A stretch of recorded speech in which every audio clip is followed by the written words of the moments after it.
यूएरपा। वर्तमान समय में मानव जीवन भाग दौड़ भरा है। जैसे हम समय में आगे बढ़ रहे हैं, वैसे वैसे इंसानी जीवन एक मशीन का रूप लेता जा रहा है। यहाँ सत्य है कि 21वीं सदी में मानव ने एक से एक बेमिसाल तकनीक की खोज की है, लेकिन इस आधुनिकता के चक्कर में इंसान ने बहुत सारी चीजों को खोया भी है, जिसमें से एक बहुत ही महत्वपूर्ण चीज है और वो है हमारा मानव शरीर। आज खराब जीवन शैली, सही खान पान की कमी, नित्य नए तरह के तनाव ने मानव जीवन को पूरी तरह अव्यवस्थित कर दिया है, जिसकी वजह से मानव शरीर में हजारों प्रकार की शारीरिक समस्याओं ने जन्म लेना शुरू कर दिया है।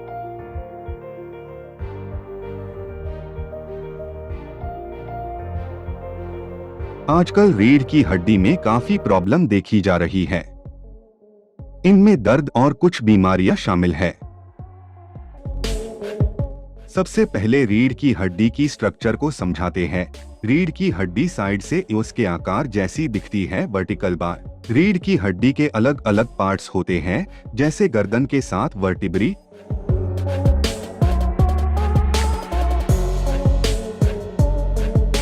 छाती के 12 वर्टिब्री होते हैं,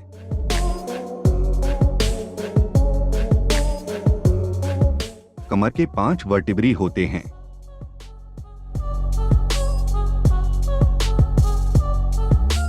और उसके बाद टेलबोन के 5 वर्टिब्री होते हैं।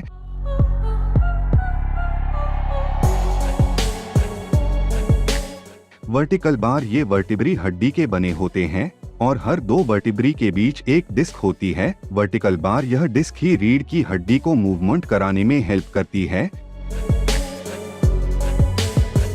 इसके अलावा वर्टिब्री में एक नली दिमाग से लेकर नीचे टेलबोन तक जुड़ी रहती है। इसके अंदर नर्व ब्रेन से आती हैं और यही नर्व हमारी पूरी नर्व को कंट्रोल करती है। ज्यादातर बीमारियां रीढ़ की हड्डी के गर्दन वाले हिस्से में या कमर के हिस्से में होती है, क्योंकि इन्हीं हिस्सों में ज्यादा मूवमेंट्स होते हैं। रीढ़ की हड्डी की बीमारियों का पता लगाने के लिए डॉक्टर आपसे MRI स्कैन या CT स्कैन जांच जरूर कराता है। सबसे पहली बीमारी होती है डिजेनरेटिव डिस्क डिजीज, जिसमें टेलबोन या कमर के वर्टिब्री के नीचे वाले डिस्क में से पानी सूख जाता है या उसमें कोई इंजरी होती है और दर्द होता है। इसके बाद है स्लिप डिस्क, जिसमें डिस्क बाहर आकर नस को दबा देती है। इसके बाद है लंबर स्पाइनल स्टेनोसिस, जिसमें नस की थैली चारों तरफ से दब जाती है और इसमें ज्यादा चलना मुश्किल होता है। इसके बाद है स्पॉन्डिलोलिस्थेसिस, जिसमें एक वर्टिब्री दूसरे वर्टिब्री के ऊपर स्लिप हो जाता है और पेशेंट ज्यादातर खड़ा नहीं हो पाता।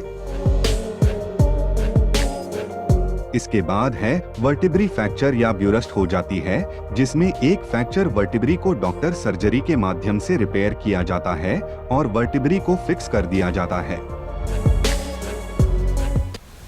इन्हीं सब परेशानियों को ध्यान में रखते हुए यूएरपा आपके और आपके परिवार के लिए लाया है total health solution H88।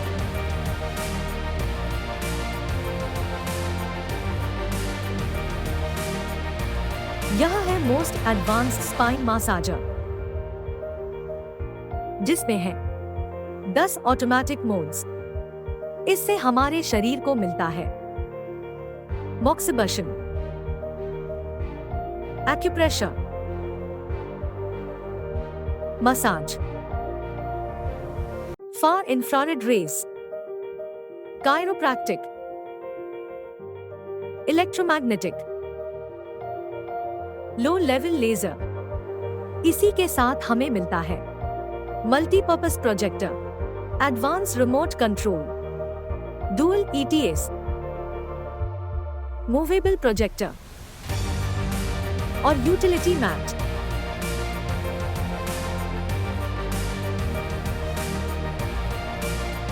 H88 आपकी रीढ़ और उससे जुड़ी नसों को स्वस्थ बनाए रखने में आपकी सहायता करता है। यह रीढ़ की हड्डी पे स्थित ऊर्जा केंद्रों को सक्रिय कर शरीर के ऊर्जा भाव को नियंत्रित करता है। इसके अतिरिक्त ETS के चुंबकीय प्रभाव से रक्त संचार को भी सुधारता है।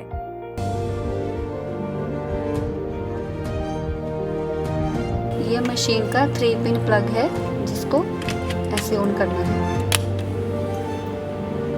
ये मशीन का पावर प्लग है जो यहाँ इंसर्ट होगा।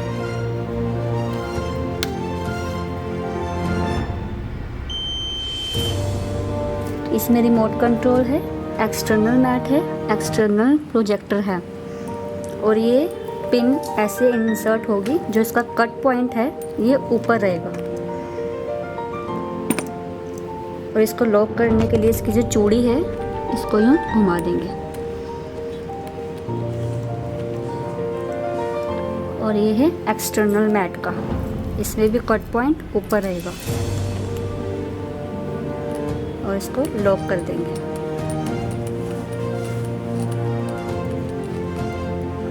और ये है प्रोजेक्टर का।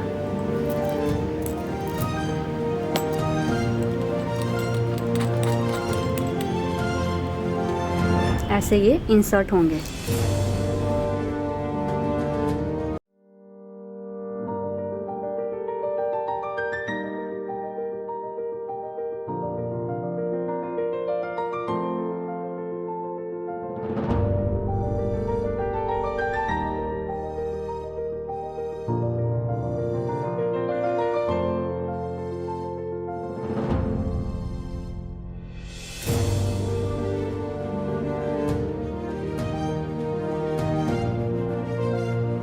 पावर ऑन कर लेंगे इसका और यहाँ पे इसके ऑटो मोड है। जो आप जो भी सिलेक्ट करना चाहते हो वो आप कर सकते हो। 1 से लेके 9 मोड तक है।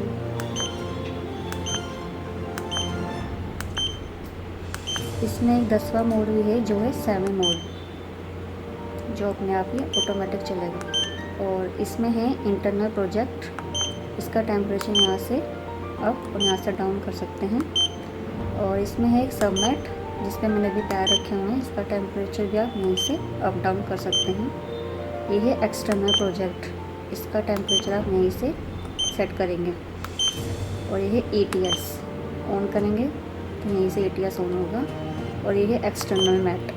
इसका टेम्परेचर भी आप यहीं से सेट करेंगे।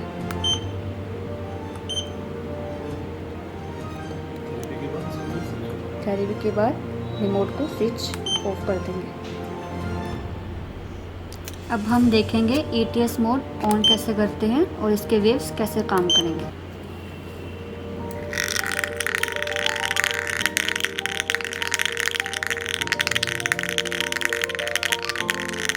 थेरेपी लेने के बाद ETS मोड ऑफ कर देंगे तो इसके वेव्स भी बंद हो जाएंगे।